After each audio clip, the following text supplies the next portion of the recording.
highlighted area of the map is about 3 clicks up this valley. The sooner we are off this rock, the better.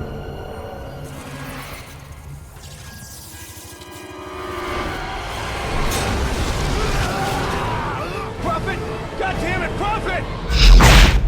2007 was an eventful year. Still the early crossover period of console generations, it still saw massive games such as God of War 2 launching exclusively for the then aging PS2, when its replacement was heading towards its first year of existence already. The Xbox 360 was almost a year older, and Halo 3 was just landing to continue the Chiefs' plight. It was a year that also spawned many big franchises that still burn today, such as Assassin's Creed, The Witcher and Uncharted series, among many others, alongside some that have yet to be rebooted in BioShock or Mass Effect. Now this EA monster was also joined by another in Germany's very own Crytek baby of Crysis. Fresh from selling its IP and tech to Ubisoft in Far Cry, they knuckled down and made CryEngine version 2, and in doing so pushed high-end PC back into focus. Now, some 13 years later, the myth has diminished but not died just yet, with the spirit still calling out to hardware as yet unborn. Can it run Crysis? Can you run Crysis? Today we ask that PlayStation the question, but the answer may surprise and offend you. Let's go Nomad.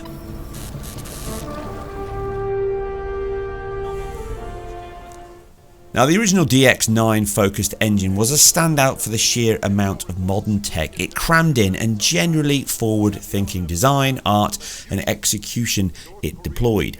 Volumetric lights, check. Parallax occlusion mapping, check. Caustic reflections, check. Adaptive tessellation, check. Physically based destruction, check. It really was a very forward thinking design team and engineering. So much so that we now even have some elements such as inverse kinematics interaction, physics based destruction, high sample per object motion blur and more that do not feel 13 years old compared to its more modern peers. But it's not all sunshine and rainbows though. Certainly in the gameplay and animation department it lets itself down, or at least shows its age. Something out there is killing people. Where's the rest of your team? Badowski's dead. The others are still at the excavation site. It's east of the heli base above the falls. You have to help them. They don't know what they found. Can you take us there, love? Sorry, love. I'm not going back. I barely made it out alive.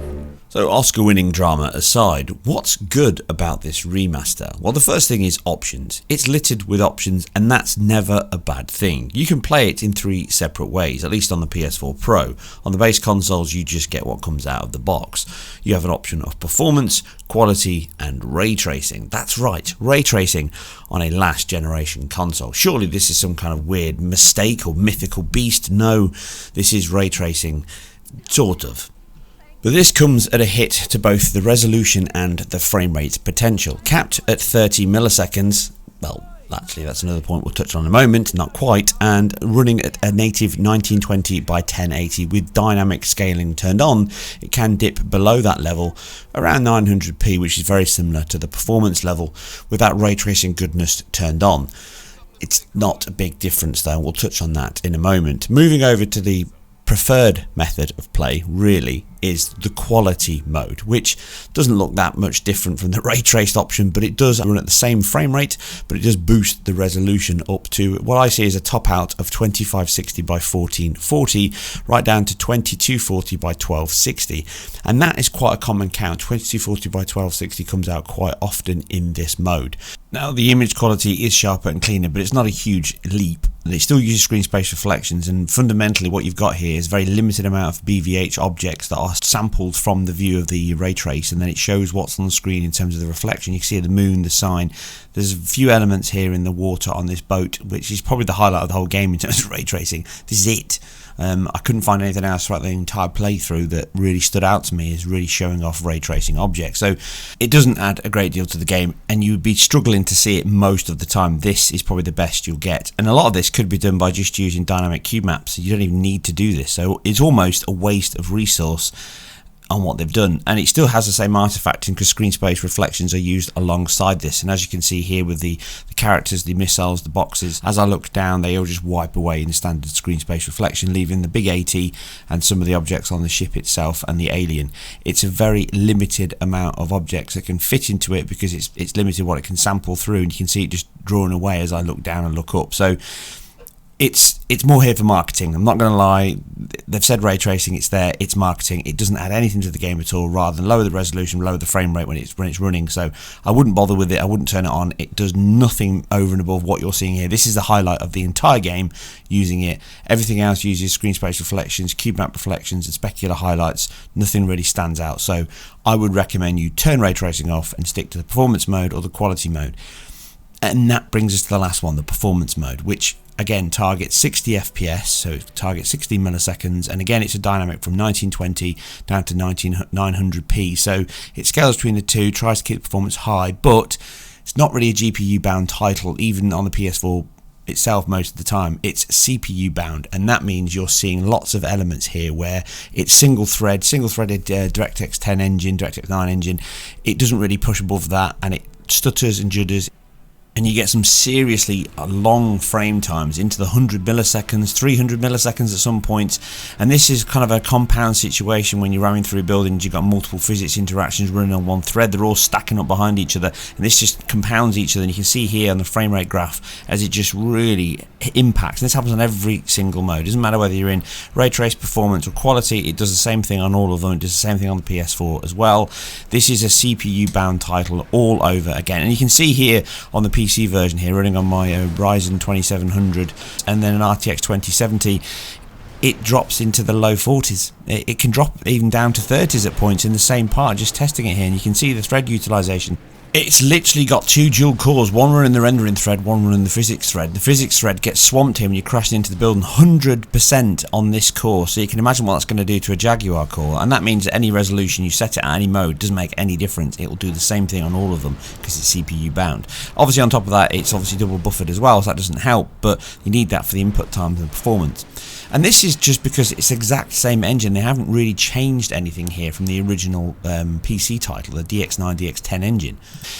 Well, kind of. This is clearly based on the console ports, the Xbox 360, PS3 ports, because it's got the enhancements that those ports had at the time. Slightly better lighting, slightly better texture quality, just improved that visual artistic look. But overall, it doesn't look massively different from that version. Yes, so some of the textures and some of the lighting and some of the sfogy that's been added in here, which is obviously in the Cry engine anyway. We saw it originally in Kingdom Come, which I covered before, and obviously this is sparse voxel octree global illumination that allows bounce light to be dynamic, and it basically samples the area with an octree grid, similar to Tomorrow Children, which I covered many years ago, but not quite the same. And this bounces around the light and gives you that lovely GI bounce. So you got the skylight bouncing inside interiors, you can see it, and all versions run this on the console. So PS4 right up to the ray trace mode all run this, so it's not specific to the ray tracing mode. The water caustics and water simulation from gunshots and splashes are better because there's now like a double ripple effect from the bullet and then your body coming back, and that reverbs and touches each other, and that's better than it is in the original version. But overall, the artistic look of the burnt orange, softer lighting of the old version can look better to some, and I can understand why that is. That's an artistic change, and that's always the delicate balance between a remaster. Overall, the parallax occlusion mapping, the textures, the details, they are better than the original, but not by a great leap at all, and it's more an upgrade in the lighting and the materials on certain elements like characters' faces and the cry suits than anything else. The cutscenes probably stand out the most because they've moved the light systems around, so you've got different point lights, different shadow casting light sources, just to emphasise that, and that's artistic changes just to get the best out of it. The gameplay isn't quite as improved as the cinematics, and even those aren't as great and consistent across the entire game. It still has all of the destruction, shooting down trees, cutting down palm trees, blowing stuff up. All of that is still there, but it doesn't feel impressive anymore because a lot of games do it. Just Cause Far Cry, which it clearly feels like a Far Cry game, obviously, because that's its origins. And the physics were good then. It was ahead of its time, but not now. And those sacrifices from the console port that it's taken from also show up with cutback simulation, animations, 15 frames per second. Characters in the game can do that as well, and the animation loops. That happens a lot with enemies and characters in the game as well. So all those kind of sacrifices Crysis are still there. So, like I say, there is points where it still feels, runs and looks more impressive on the original 2007 PC build than it does here on the PS4 and the PS4 Pro. So the remaster is a bit of a hit and miss. Even though it's not a great game and it feels very much a product of its time, it's very clandestine in the storyline, everything's very cloak and dagger, everything's very dramatic, and it really embraces his 80s tongue-in-cheek gung-ho attitude. I mean, just listen to this. Get out of here, Vulture. This bastard belongs to me. What about you, Major? I'm a Marine, son! I'll walk on water if I have to. Now get off my fucking island while I draw inspired. Bring it on! Hang on! We're overloaded! And in typical Starship Troopers fashion, it doesn't go well for the Colonel. Now, the whole game is full of references to other films. You can pick up everything from Aliens, Predator, Starship Troopers, you name it, it's in here somewhere as a reference. And obviously, it wears its Arnold Schwarzenegger heart on its sleeve in terms of what it aims for. And it does a good job, but it doesn't feel great to play now. And it's quite a chore to get through, and the level design's quite ploddy. And the AI is aged, and it's not quite fun to play. And the missing level Ascension, even though it's not a great level, it's quite boring, is out because of obvious reasons. It performs terribly on PC, it's just going to perform worse here. And there's lots of little bugs. There's loads of areas where you don't get textures loading in very well, you get no textures at all, you just get the vertex shading, the Gurud shading. You get areas here where the Gaussian filter, the blur, depth of field blur is added on there. It's just a square. When you zoom in you can see it, there's no blend, it's just slapped on screen in front of the gun. And these issues can come and go. There's lots of jittering and stuttering in the title when it's loading and saving. So all the elements that you saw in the original title, it's just a lock, stock and port straight over with a lick of paint on top. So it doesn't feel like there's been a lot of love, care and attention to this remaster, and I think they could have done a lot more with it. I think they could have pushed out the boat in terms of maybe improving the character model, basing it on Crysis 3, or certainly basing it on the elements of things like Rise, so you can see the quality this engine can deliver and this team can deliver with Rise on the Xbox One as a launch title. And this is nowhere near that level. It still looks and feels and plays like an Xbox 360 title with a slightly higher resolution, slightly better texture and lighting. That's it.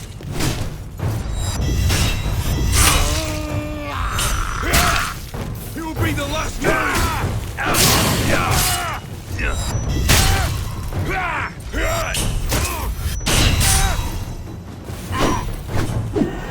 Man, I gotta get me one of those. Now, the biggest area it misses, in my opinion, is in the performance. That's where they really should have spent more of their time to sort it out, because that would have felt a lot better for a lot of console players who hadn't played it on PC. If you play it on PC, there's absolutely no point in buying this.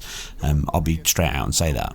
And I say that over and above spending and wasting time, in my opinion. How much they did, I don't know, on the ray tracing elements of this title. It's great that it's there, and it's great that it's on the Xbox One X as well, but it doesn't really add a great deal to the title, and it's kind of just cashing in on the fact that ray tracing is now the big hoo-ha. So I understand it, but it would have made more sense to just spend more time away from that and concentrating on just improving the threading level of the engine. And it might have been a lot more work, but arguably less work than trying to implement a ray tracing solution for reflections, but maybe not, because there doesn't seem to be evident across or throughout the entire title. So it's a shame that it doesn't perform at the level it should, and that's twofold. One, the two 30 FPS modes off the PS4 don't run at 30 FPS. There's obviously a divide issue there, which is running at a constant 31, so it constantly skips into the 16 milliseconds over every 20 something frames, and that's just not nice. It feels juddery and inconsistent, and that's something that, you know, isn't inherent to the engine itself, but it's probably inherent from the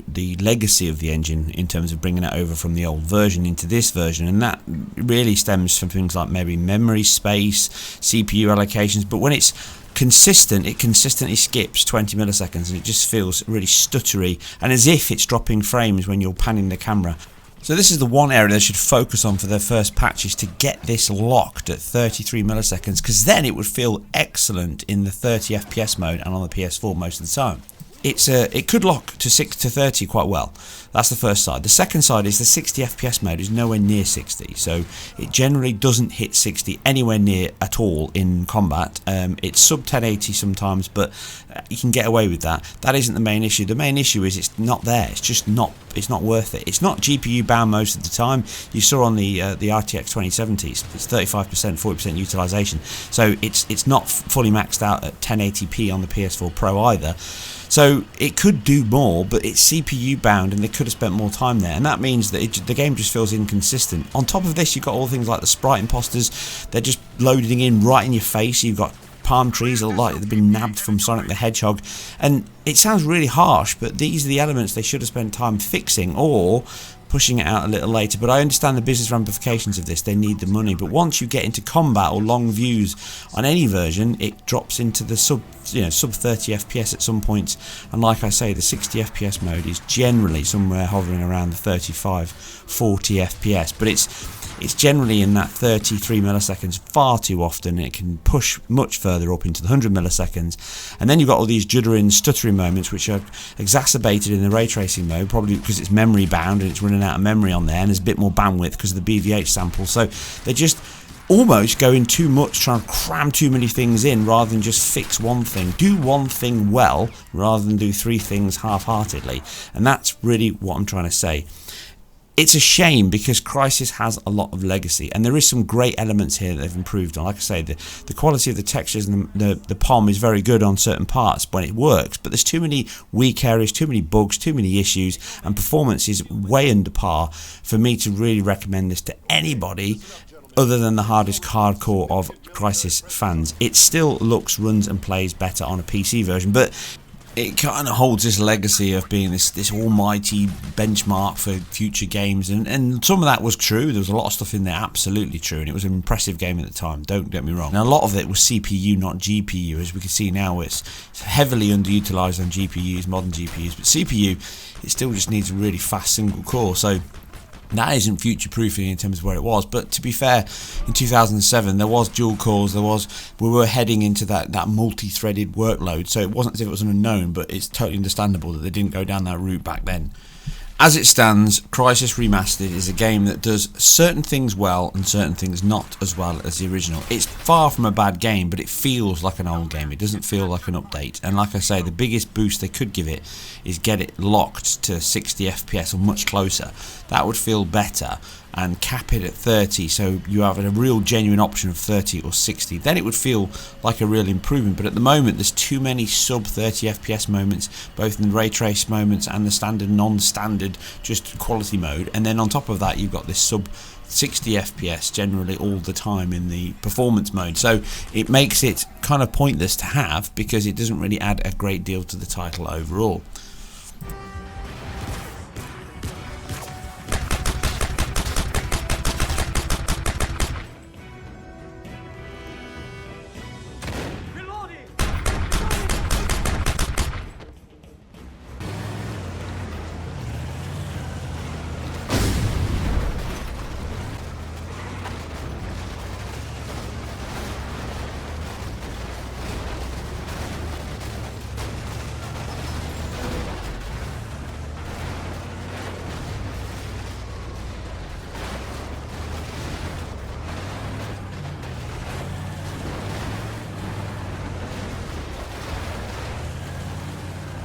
So that's another video come to a close. Again, it's an honest opinion, an honest review, and I do thank the fact they sent me a review code, but unfortunately this isn't where it needs to be, and I think the more could be done. If they patch it, if they upgrade it, and if they sort a lot of these issues out, then it will be a much better game in terms of picking it up. It's cheap, it still has a lot of elements that are quite fun, but at the moment I cannot recommend it because it's just got too many issues, too many bugs, and the performance is not there. Sorting out the frame pacing issue in the quality mode would fix it, and then improving the performance mode would be the icing on the cake if they can. Anyway, that's it, and as always I'm completely self-funded and independent, so if you can help support, please share, like and subscribe, and I'll see you guys and girls on the next one.